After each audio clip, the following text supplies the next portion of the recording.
This is a value line stock project on the company Kellogg. Many of you may know this company by many popular breakfast items such as Froot Loops, Mini Wheats, and Eggos. Kellogg is in the food processing industry. Some key attributes in this industry are that the industry is in a mature stage of growth, it has consistent high single-digit annual returns, which include dividends and share price appreciation, and it is a relatively stable, non-volatile growth over the past 20 years. Some factors affecting industry are population growth, personal aggregate income, and input costs. There are many dominant companies in the food processing industry. Some companies that are well known, such as Tyson, Nestle, Kraft Foods, and Coca-Cola, among various others. Various things to know about Kellogg's stock would be its stock symbol, which is a capital K, that it trades on the New York Stock Exchange, and that its industry is slightly bullish. The industry is considered slightly bullish because it has stable growth, ample interest coverage, and solid balance sheets. Moving on, we will talk about the predicted value line analysis we have made. First, there is the stock's current price, which we predicted to be $64.36. We averaged the 52-week price range for Kellogg to find the recent price quantity. We did this to ensure the data was more accurate by including a range for an entire year of Kellogg's stock price fluctuations. The recent price is an important number because it was used in many other calculations throughout the project. Next, we used the stock price determined above and divided it by the earnings per share for the whole year to come up with the PE ratio. The PE trailing was calculated by the current share price divided by the sum of the past earnings per share for the previous 12 months. For the PE median, we used a rounded average for the middle values for the range of each year's PE ratio for the past 10 years. To calculate the relative PE ratio, we used the PE ratio calculated above and divided it by the PE ratio for the market. Finally, to calculate the dividend yield, we took the current stock price divided by the annual dividend. For almost every answer in the financial ratios box, we had to find other information from various websites to help us with our calculations. If not finding specific numbers, it would be finding a specific equation to help us figure out the answer. These areas were the sales per share, earnings per share, dividends declared per share, capital spending per share, book value per share, average annual dividend yield, sales, net profit margin, return on shareholder equity, retained to common equity, and all dividends to net profit. However, some of the answers we expected to stay the same as the most recently released value line analysis.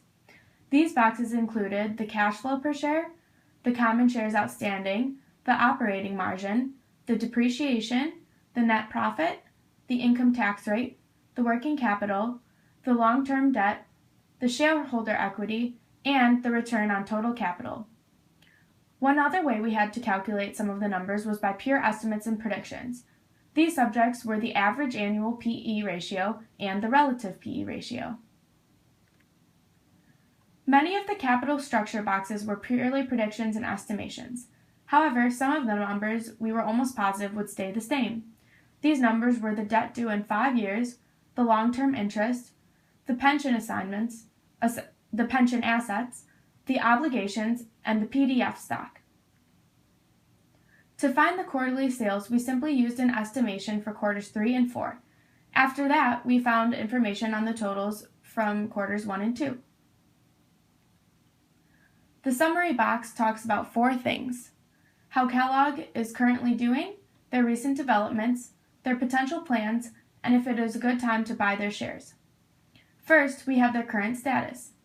The stock price for Kellogg has continually and steadily traded at higher and higher values, especially during these past summer months.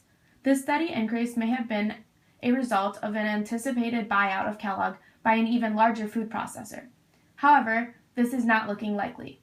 Stock prices continue to rise after posted quarterly earnings, but operating margins are not looking as optimistic, and investors may start noticing this change.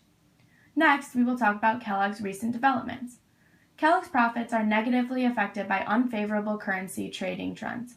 Compounding this issue is the company is losing business in the breakfast snack and cereal sector, which are hurting the top line. This has much to do with shifting consumer taste preferences. Helping offset these sales decline are Pringles sales on the rise. Kellogg's potential plans are to stop using artificial products in cereals and snack bars.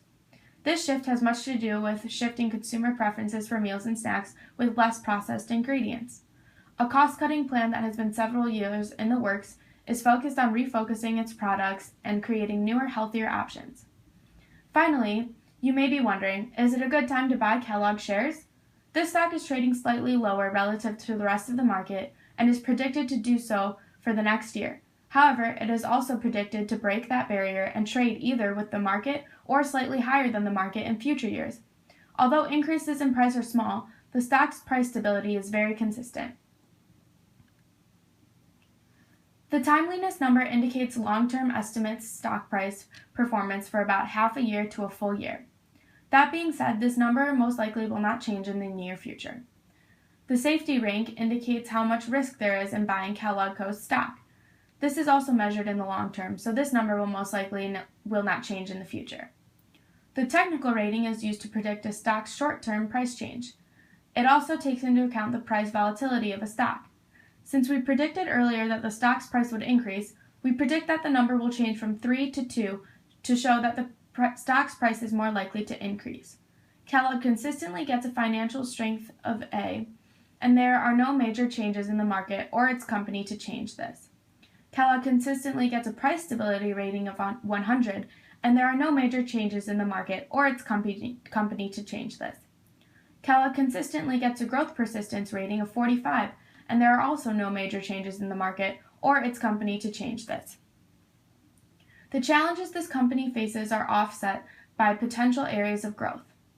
Finally, Kellogg consistently gets an earnings predictability rating of 100, and there are no major changes in the market or its company to change this.